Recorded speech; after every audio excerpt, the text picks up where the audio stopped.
Hello, you're watching Micro Live. In today's programme, we follow judo and superstars champion Brian Jacks and his family as they comb the shops of beautiful downtown Croydon, looking for the perfect home micro, if such a thing exists. I'll be trying out the new Micro Live bulletin board. Now, if you've got a modem and you care to, you can send us messages live through the show and we'll read some out at the end. Well, that's the plan anyway. I'll be talking to John Coll about choosing a printer for your micro, and John is also going to be attempting to contact some exotic and far-flung places using only his extremely trusty modem. And I'll be showing you how computers can protect you if you're being lasered by a dragon.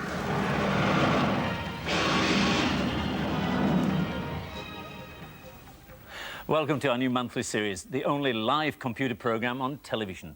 Micro Live will be each month at 6 o'clock on a Friday with news and features on micros, large computers, software, telecommunications, and of course some of the interesting people who use them. Well, this is the week in which the charity Oxfam... Stop! Hold it! Hold everything!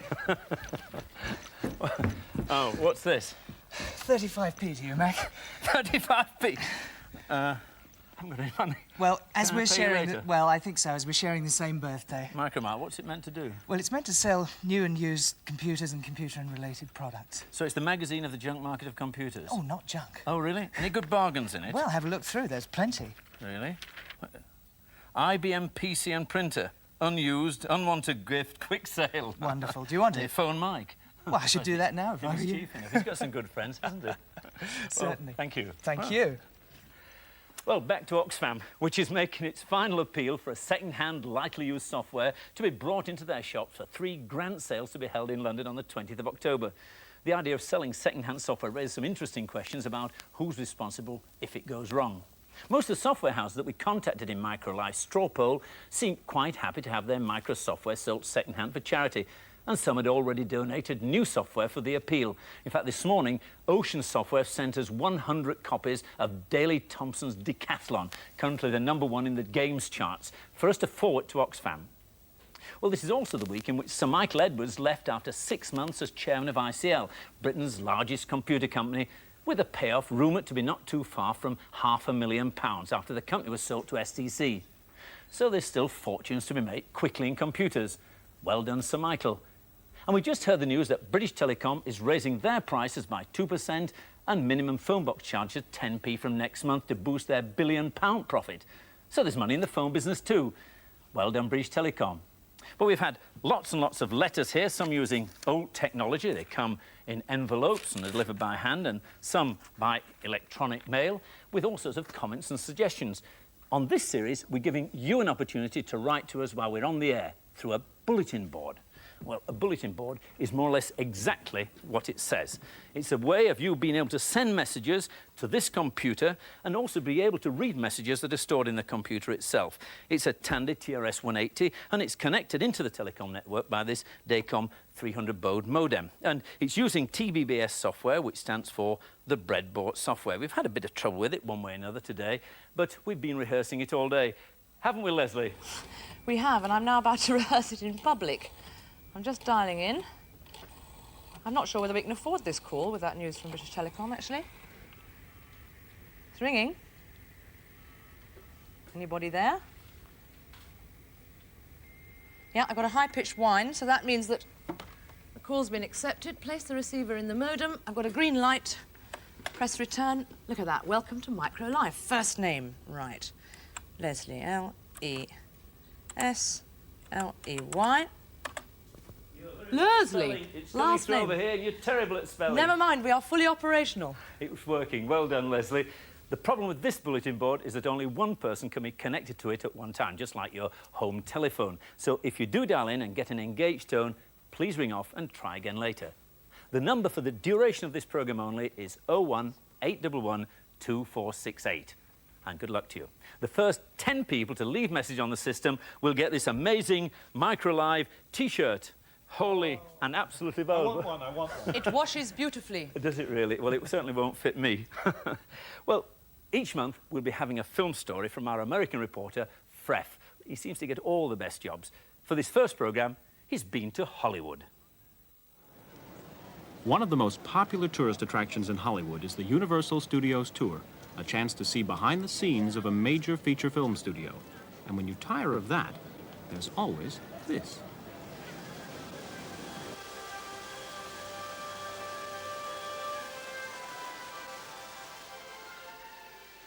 Seven times a day and 7 days a week, the Conan the Barbarian Show recreates movie special effects live on stage.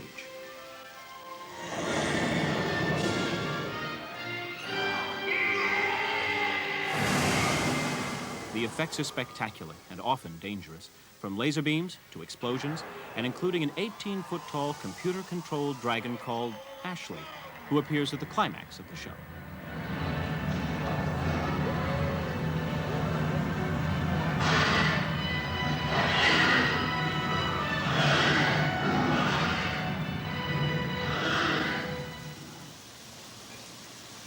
Fref the semi-civilized here, and I think it's safe. Or at least so Peter Alexander, the show's producer, assures me. Isn't that right, Peter? I would hope so. Now, how long did it take you to put all these different technologies together and make this show happen? It took 9 months to design and build the attraction. And what controls it all? What keeps it functioning all the time? Well, there's two things, really. One is a human being. That is, that there's a technical director who watches what goes on the stage, but he interfaces with a series of computers that operate off a number of switches and electric eyes that make sure that the actors are safe and so that it's possible to do all these special effects live. The basic program material is contained on the VCR down here, which also has a SMPTE time code lapsed right with it in proper time sequence. It's then read by the SMPTE time code reader, which then sends the signal up to the basic main computer here that has bubble memories and such in there. That tells it what to do with the data. At a particular frame count, it knows what bits to turn on and off, etc.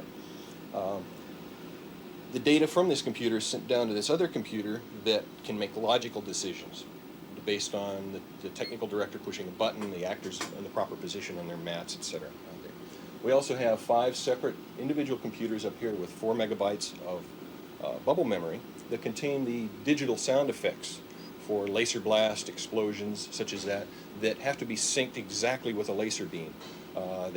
You can't access a magnetic tape fast enough to sync it properly. Conan, watch out! How many different switches are there on this stage? There's probably about 30 switches on the stage that the actors have to either pass through or step on or do something with. Okay, now I know there's an effect behind us you wanted to show me. Is there a switch involved in that too? Yes, that's a cone laser, and that's where Taurus Mordor appears. And what happens there, he's basically sitting down on a little bench seat, and he's sitting down on a pad that tells the computer that he's there. He has to face away from the laser light because, of course, the lasers would be dangerous to your eyes. No! No, that's so the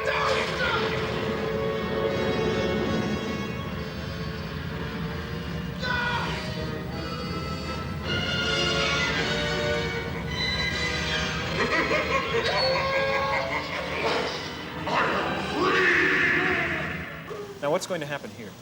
Well, this is the moment in the show where Taurus Mordor turns Callias, who's the good wizard, to stone.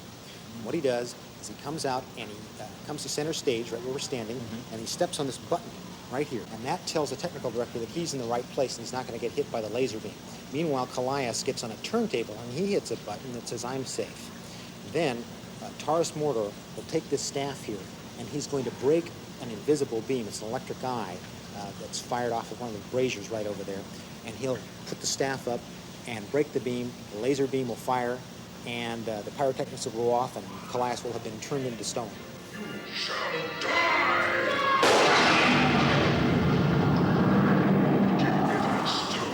This is the effect where Red Sonja blocks Taurus Mordor's laser staff. And what she'll do is she will take her sword and bring it down and hit this pedestal. And that will activate an electric eye, which is right back there in this little chair here. And that fires a laser from a brazier down there where Taurus Mordor is standing. At the same time as the laser beam will hit the sword, she will press this button here, which will fire a pyro. And it'll look like, you know, the laser light is exploding off the sword. And then she goes back and she does the same thing on the other side. So it's wow, wow, like that. Just like in space opera. I'll see you in hell first! And then finally, in the big finale, Ashley pulls out his #1 weapon, which is fire. Fire comes from his mouth. But this is the one effect that isn't controlled by a button in the floor. The actor who plays Conan just has to know exactly when the fire is coming and exactly how far it's going to go. And fortunately, it always comes in exactly the right time and fires, you know, exactly the right length. Otherwise, he'd be cooked. He's got a fireproof shield that he holds up, and he basically is on his own when he's doing that.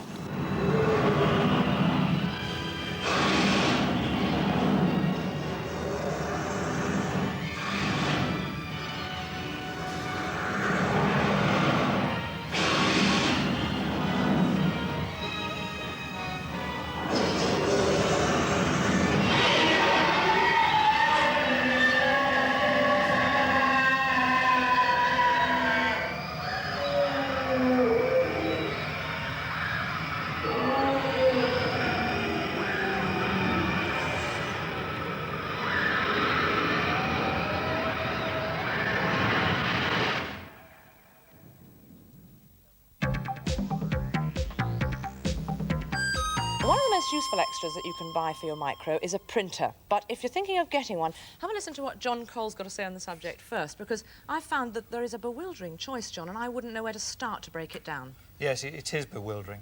There are two main divisions, that is dot matrix printers and daisy wheel printers. And we'll have a look at some dot matrix ones first. This one over here is a little tiny dot matrix printer, £99, but its disadvantage is that it uses special paper. I'd call it loo paper, actually. It's not very pretty, Very is it? similar, not perforated, but about the right size. It is special in that it's thermal paper, and you have to actually heat it up to make it turn black. Now, all dot matrix printers work on the same sort of principle, and we've got a caption which shows how that works. If we can see the caption, you'll see that there are a row of 7 pins vertically, and on the heat-sensitive one, those heat up, and where they land, they make the paper turn black. Right. So you form the characters in that way, a matrix of dots. Right, now, do all dot matrix printers have to use this special paper, as you call it? No, they don't, and that's a disadvantage of that one. This one over here, the Brother printer, uses ordinary paper. You see how good it is? Let's try like that instead. There we go. Yeah. That's just using ordinary paper, this time hitting the paper through a ribbon. Right, well, that's much more pleasing, being ordinary paper, isn't it? It is. Can we have a look at a close-up of the print that does? Yes, it looks and like... if you look carefully, I think you'll see... Oh, there we are. Oh. There looks like there's something actually wrong with that, because, look, you've got wonky G's there.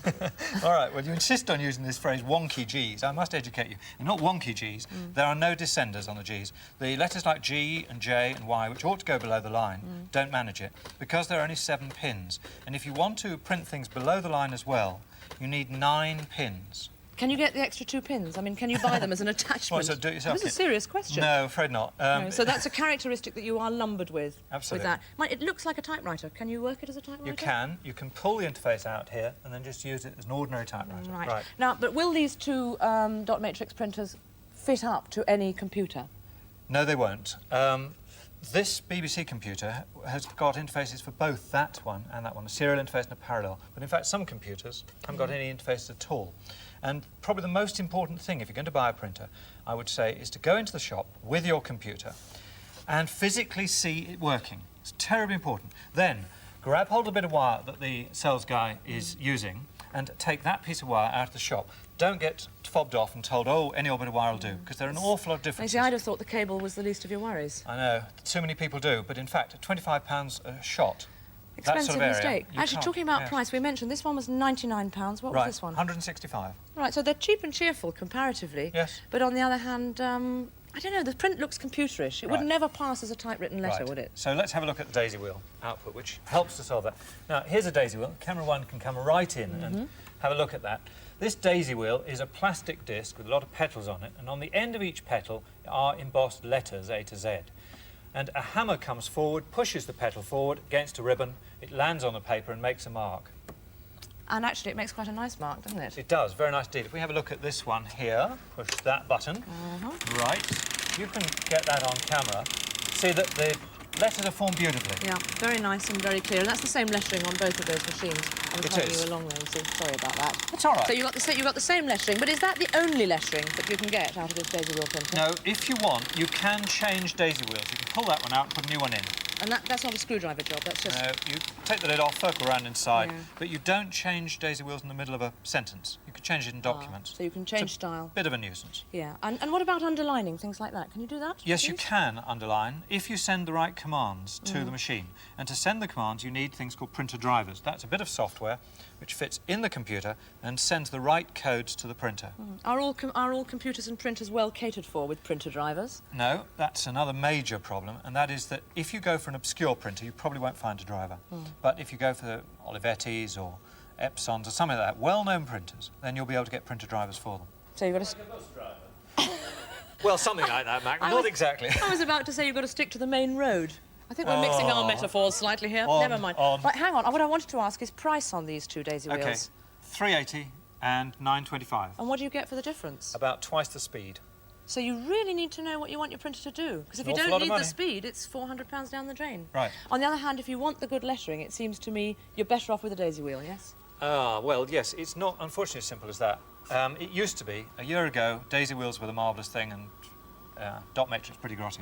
But if you have a look at this one, this is a dot matrix printer, and I don't know if you can see on camera, but there is some very, very high quality print out there. Probably not close enough. No, but that it's is almost superb. letter quality.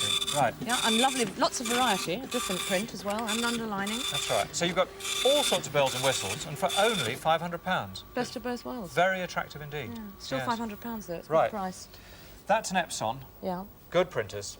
Here is another Epson at about £300, and it's a smaller version of the other one, it's the RX80. Beautiful printer. You can not only do high quality text, but you can also do screen dumps. And you can... Sorry?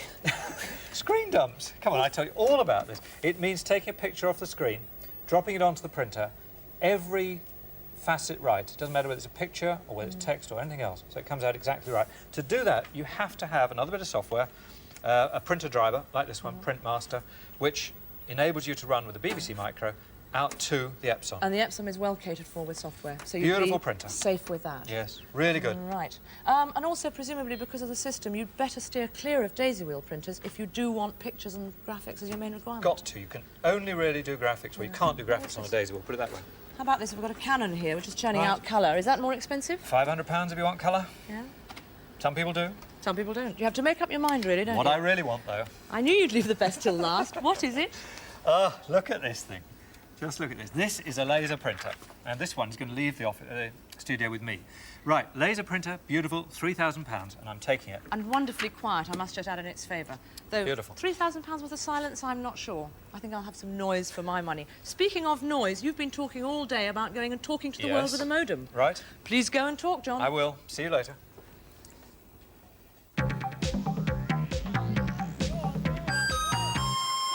This is good going from Brian Jacks. The World Superstars competition in the Bahamas, 1980, and Britain's Brian Jacks yet again stunned the crowds with his all-round athletic ability. It's real endurance of the whole body.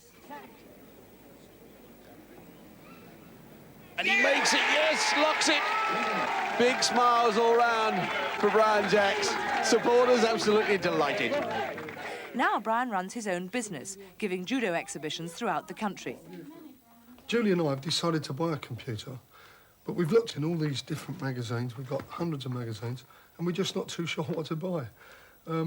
I've found that, having looked through one of the magazines, that there's at least 60 different types of home computers on the market, and we're just not too sure what to buy. We're really confused.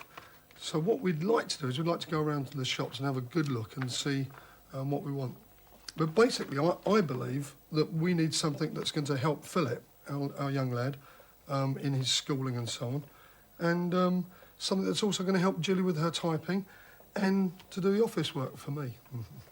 Croydon seemed the most obvious place to try, since it's nearby and there's a variety of good stores to wander around. We were surprised at the number of computer shops which have opened there in the last few months. But we decided to start with a shop we know well, Smith's in the Whitgift Centre, which now has a large computer department.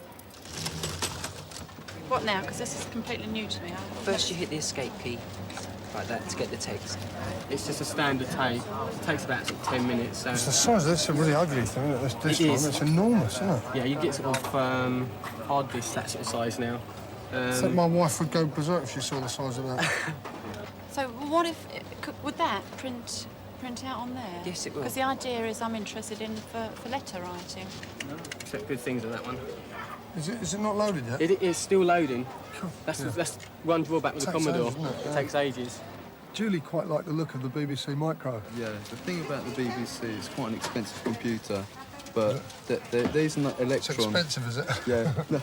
Oh, I've got plenty of money, so don't worry about that. Well, there's an electron as well, and that costs £200. That is the BBC equivalent, though, is it? I'm totally confused, you It's see. built by the same company, Is it? and it speaks the same language, so if somebody writes stuff at school, or programs and things, they can come and I run see. it at home on this machine. Okay, bye-bye. Bye-bye. Okay, bye. It's down there. Philip!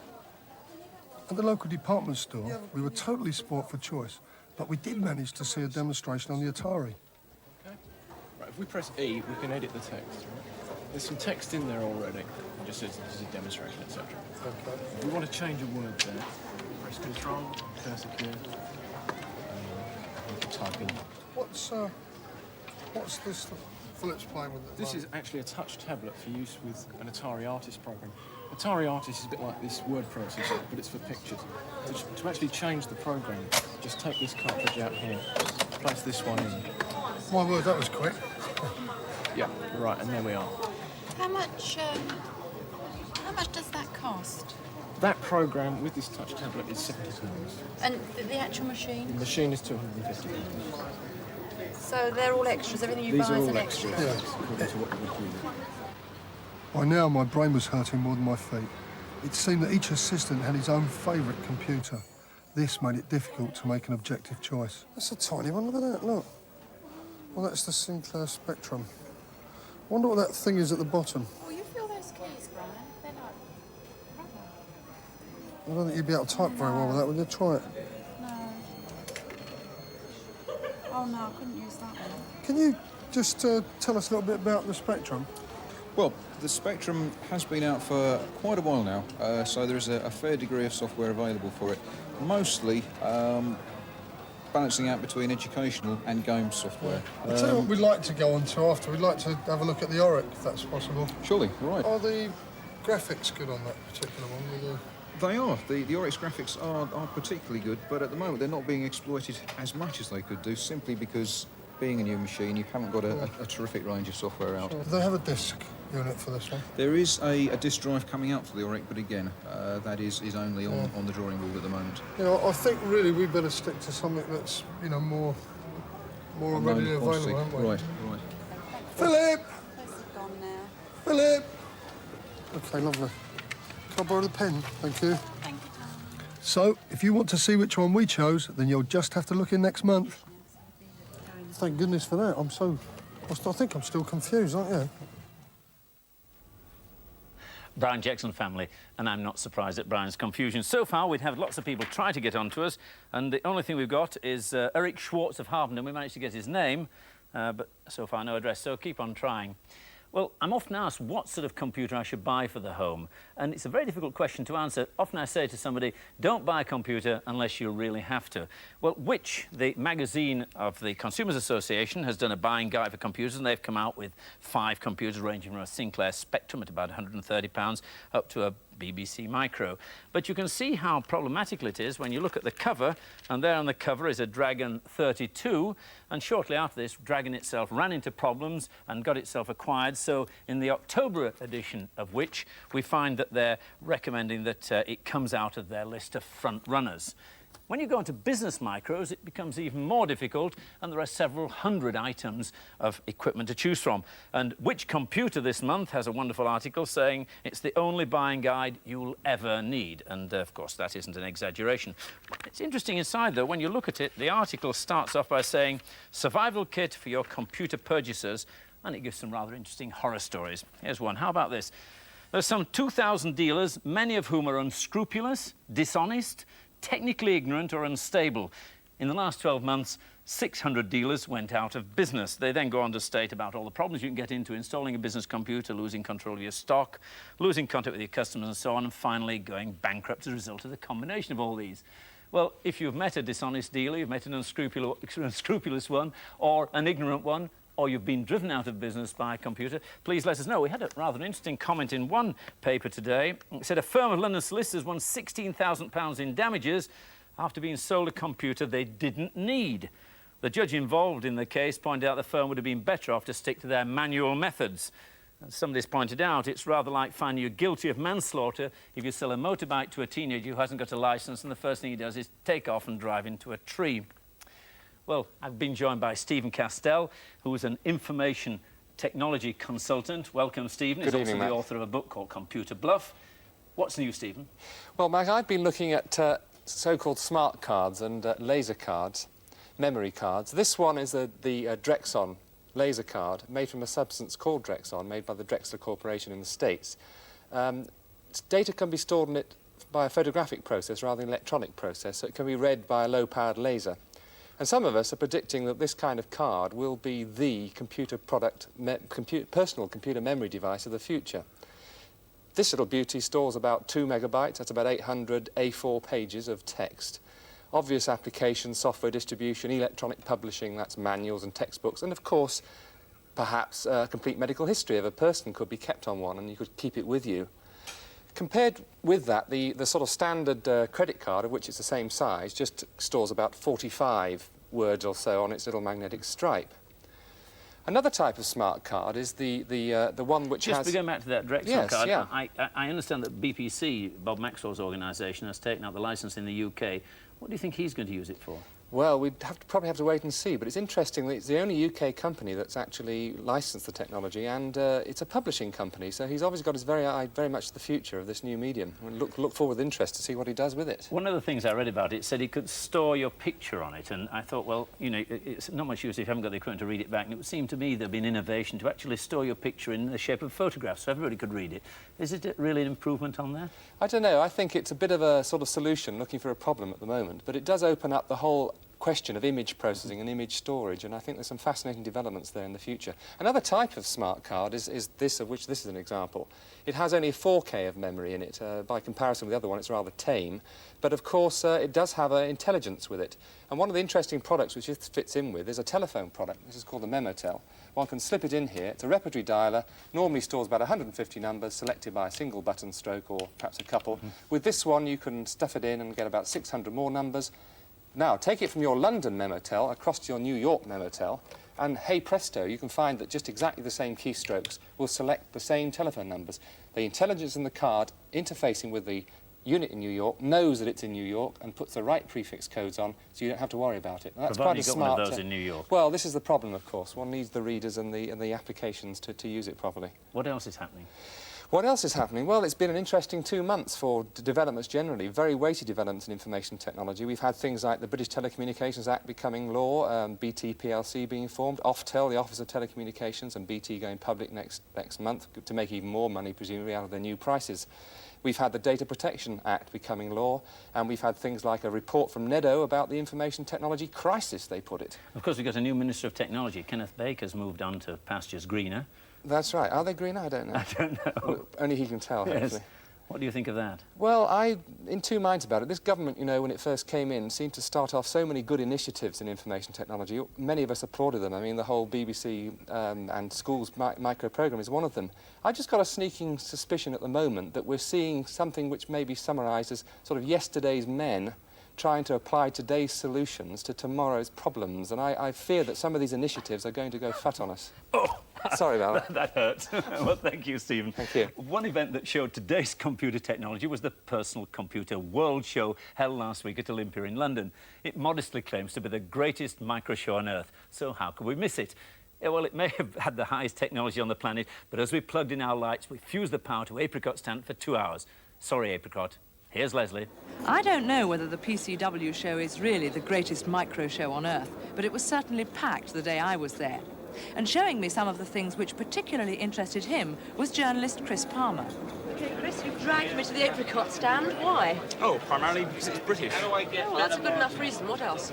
Well, it's the new Apricot Portable. Unfortunately, you still need a mains point to plug into. Yeah. And it's worth actually saying that the monitor over here is an addition which you can make to the system. Ah. The portable part is this bit you see So here. you've got a liquid crystal display which would show everything a standard monitor Yeah, I mean, shows. you can use it as that. You don't need the monitor. So it's this and this. And am I right in thinking there's no other wires apart from the mains lead? Certainly. The keyboard itself communicates with the main part of the computer via infrared in the same way that your TV or video controller would. Well, that makes it very neat, doesn't it? Yeah. Right. Another nice factor about this is the mouse. This one has actually been primarily designed to be used handheld, and it's also infrared controlled, so you can move about the room or your desk while you're using it. Or sit in an easy chair. Or sit in an easy chair. Now tell me about this liquid crystal display. Well, this is one of the biggest liquid crystal displays that's yet become available on any computer. The same sort of display you'd get in a watch or a calculator, only much, much bigger. So it means that you have a usable area to work on the screen. Ah, now this is more my level. Yes. I like it. Colours and shapes, but great for kids. Yeah, absolutely ideal for kids. What it actually is a touch-sensitive pad which interfaces into the major micros. And so, as you say, great for kids because from an early age they're not really that happy with a keyboard, and so you've got something here which you've got colours and shapes on which a kid can relate to and actually use and interact with the computer. At the moment it's compatible with 5 of the leading micros. And this is Apple's latest addition to their range, the Macintosh. And what I wanted to show you is a rather wonderful piece of software that's running on it, which is a visual database. What do you mean by that? Is there's pictures of houses instead of words? Yes, I mean, what they've done is, obviously your visual senses are a lot stronger than looking at words or numbers. So if we want the information on that particular house there, we point to it and press the button and it marks that house, and we ask it to link. Yeah. So it's now going to link through to some more detailed information on that house. Say you're interested particularly in the size of the living room. So once again, you point at the living room and it would highlight it there on the screen, and you now ask for info on the living room. And now it actually comes up and it says, right, the living room is what you're looking at. It's 200 square feet. It's got 2 closets and 6 windows.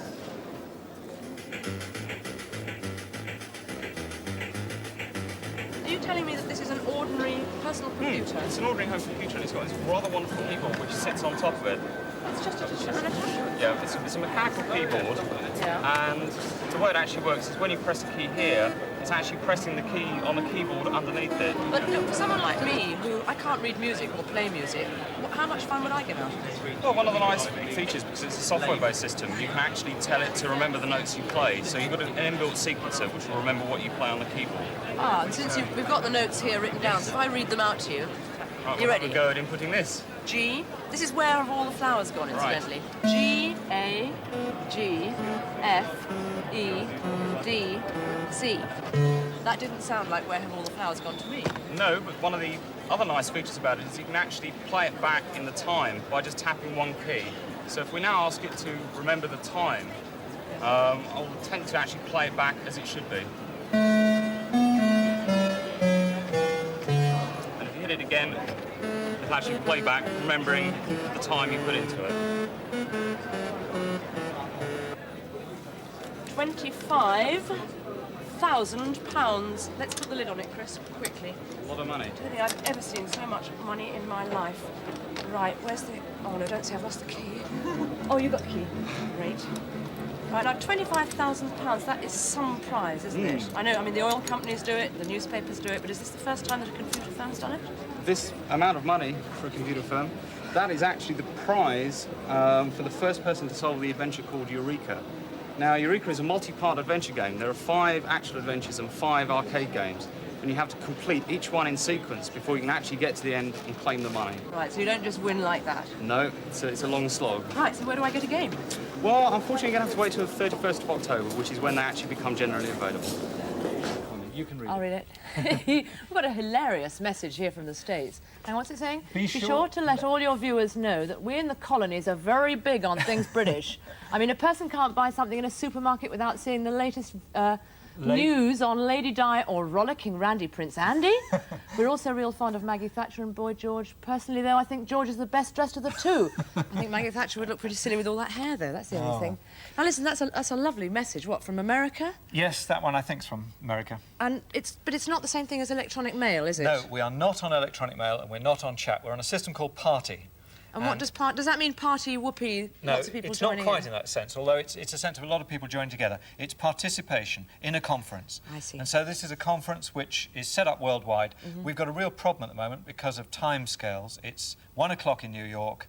They're asleep in Australia, so we've had to wake somebody up and tell them to come online. But we've got a conference running right around the world with messages whizzing all over the place. Well, with all this party talking, poor old Mac can't get a word in edgeways. I think he's got something useful to say, actually. Mac? Oh, well, thank you, Leslie.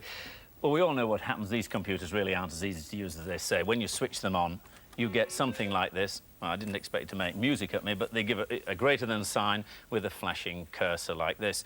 And if you want to do something, you probably have to type in something like *cat, which is a catalogue or directory, and it will give you a list of the programs you've got stored here on your disk.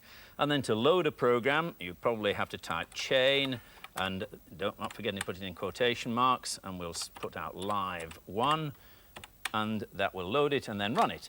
And with a bit of luck, out comes a program, and off she runs. You've got to know the sequence of things to do. It's specialised for each computer you're running on. With a professional computer, something like this, when you switch it on, you'll get a screen with the various alternatives at that particular point well outlined. In this particular machine, it's in a rather nice graphic form, and you can move the cursor along and select another one and get another a series of options of things you can do at that point. It's called a menu. In this case, they're all graphics. You can do a similar sort of thing on your micro. And the great advantage of it is that you can go up to it, see what options are available, and anybody else can do the same. And we can do the same sort of thing on this machine here.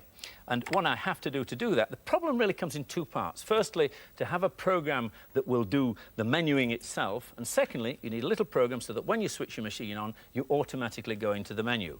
Well, we've written a little program here, and we'll have a look at that and see what it looks like. Well, this menu gives you an option of 3 programs that we have on disk. And of course, you're not limited to the names that you have on the disk. You can call them whatever you like. And we've got a list of 3 here. You just type in a 2 and it will come. And surprisingly, the code is really quite short. And I can show you that. And there it is. That's the total code for producing this menu program. And it's a very, very nice, simple little system. But that's only half the battle. What we need to do is to get it so I can run that as soon as I switch the computer on. And this is called booting the system. I think it comes either from bootstrapping the system when you switch it on, or probably dim and distant past when there were valve computers and you switched it all on and the old electrons didn't flow and you lifted up your foot and give it a real boot and it sprang into life and you got some code going. So we have on this particular machine to type *build* *boot, and then the first thing we want the machine to do when we switch it on. And in this case, we want to chain menu, just as we did before. So we can escape from that, and I'll switch it off, switch the machine on again, and then I'll do a shift break, and automatically I'm straight into the menu. And I hit a 2, and hopefully Steve's graphic will come up. It's a lot easier, it's very straightforward, it's very simple. And if you're interested in doing this yourself, we'll give you details on how to get more information at the end of the programme. Well, next month, the government is expected to announce the date for the sale of British Telecom shares. And on MicroLive, we'll be discussing the possible effects of both privatisation and liberalisation on the phone service and how it's going to affect you.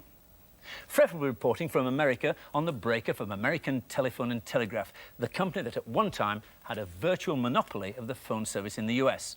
And we'll be doing parallels between there and here.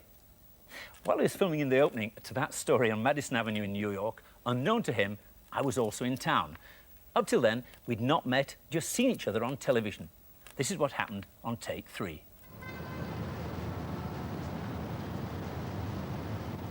It used to be simple in America. God was in his heaven and all was right with the world. IBM made computers. AT&T, American Telephone and Telegraph, made telephones. And smaller companies supplied things the big guys didn't care about.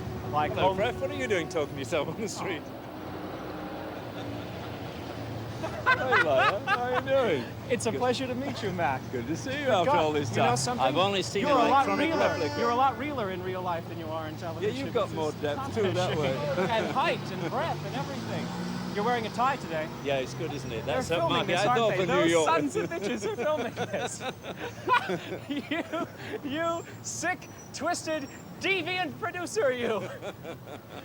We thought you'd like it. I just came over for the day to see you. Oh, and well. they said you're talking here in the middle of Madison Avenue, and I should come over and say, how are you doing, Frep? And how did you get such a daft name anyway? Well, actually, it was a nickname when I was a kid. I was madly in love with this girl in high school, see? She was gorgeous, but she thought I was cute, which is not what I wanted. Anyway, we started doing these guerrilla theater routines, and she gave everybody names. It's all very complicated. She gave me the name Frep, and I discovered it was a good name for artwork. And I understand in the telephone book it's I am Frep. No, it's just Frep. Although, boy, the things it does to computers around here, I am our Frep to the telephone company because they took the M off Mr. I am Mr. Frep with no space to the electric company, and I am Mr. spelled out Frep to MasterCard. It's very strange. So what are you going to do for the program? What interests you? All kinds of things. I've been working with computers for years, okay, but in a small way, and I've changed my life with them. I'm fascinated in seeing the way they're changing other people's lives, because when I bought mine, people thought I was some kind of alien. They said, computer, that's very strange, isn't it? In fact, I had to drive 40 miles out of the city to buy one because there were no stores in Manhattan then. There must be 50 within 100 yards of here, just about. Damn close. Very, very close to that, yes. Are people using them in the home in Manhattan? Yes, more and more. You get a lot more things with microprocessors in them, of course. Microwave ovens, refrigerators, everything's got something. I mean, they'll have ballpoint pens with microprocessors sooner or later to help tell you when you've misspelled words. Are you using some of the bulletin boards we talked about on that live show we did? Do you use them yourself? As a matter of fact, one of the things I do here in New York is I'm co-chairman of an organization called the Centauri Users Group, which is Centauri is an Apple-based musical instrument, a computer digital synthesizer. And just last night, we organized our own bulletin board just for the 50, 60 members in the New York area to call into New Jersey, leave software, leave programs, new sounds, new samples, compositions, just, for the call. And how many people are phoning in now? Well, since we only opened it up today, I'll find out when I get home. What sort of advice do you give to young kids when they're buying their first micro? Well, save money. Things are changing so fast, and the power of computing is coming down in price and increasing in quality so rapidly that what they should do is look at what they'd like to do, buy something that will do that, no more, no bells and whistles, just exactly what they need, because in a year they'll have a better scope on what they really need and be able to spend their money more wisely. I did see a Sinclair ZX80 at $36. It must be just about down to the price of a paperback book. It's probably getting to the point where it's, I'd say in 6 months you'll probably be able to buy one for the cost of shipping it from England. It's great to see you, great to be with you. It's a pleasure You're coming out to dinner tonight? Absolutely. I wanted to done. know something. Can we change jackets here? I was wondering if...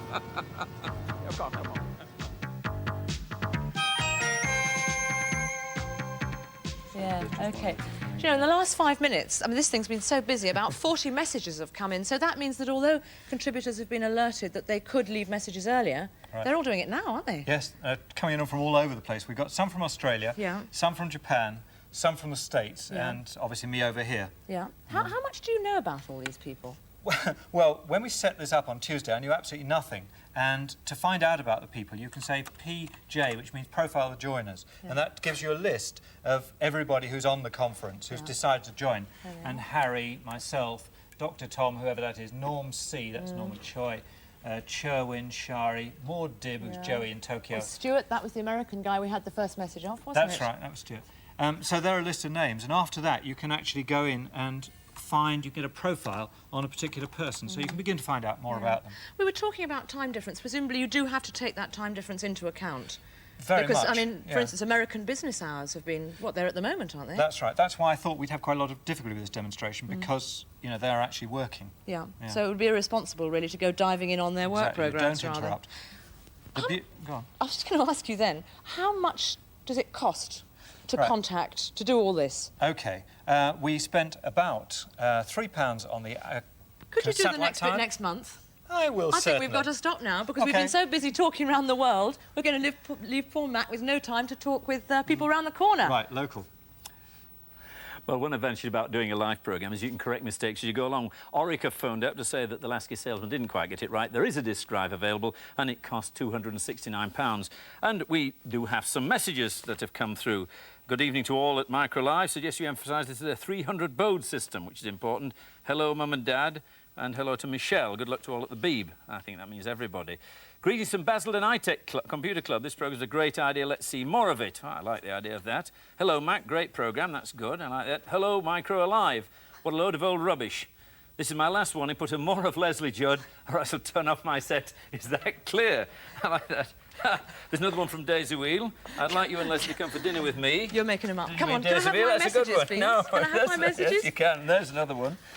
I'd like you all to come to dinner with me and my boyfriend, Hugh Manfactors. You like that? That's a pretty good name, isn't it? Hugh It's an Manfactors. absolutely brilliant name, yeah. Yeah, they live at Disk Drive. And they live at Disk Drive. It is. What? I bet it's a very, very long number as well, Mac. Yeah, it is. The brother's called Icon. And they're going to an Indian takeaway prepared by Mr. Ram Chip. And the guest personality is Dot Matrix. Dot Matrix, that's right. Okay, She's beautiful. okay. Well, from next week, the Microlife bulletin board will be open all the time. But there will be a new phone number. It's 01 579 2288. 579 2288. Now, if you want more details about anything on the show, there are a number of ways to obtain it. You can, of course, get information from the bulletin board itself, or you can write into an address which we'll give at the end of the programme for some programme notes. And if you're on Telecom Gold, then you can find all that information by typing info BBC One, and you can also send messages to us on BBC 100, and you can find us on Prestel, page 80,000. What the heck happens on all the other 79,999? I don't know, Mac. I only got to page 3. Page 3. Well done. Do something during the week. Well, there's information including programme listings on CFAX, page 700 onwards, and some of the programmes we've already shown are available on telesoftware. And after all that, if you haven't got a micro, don't forget you can win a BBC computer and £50 worth of software every week by entering a competition in the Listener magazine. And since few people who read the Listener seem to understand computers, your chance of winning is rumoured to be very high. That's all for this month. The next programme is live on Friday, November the 9th. See you then.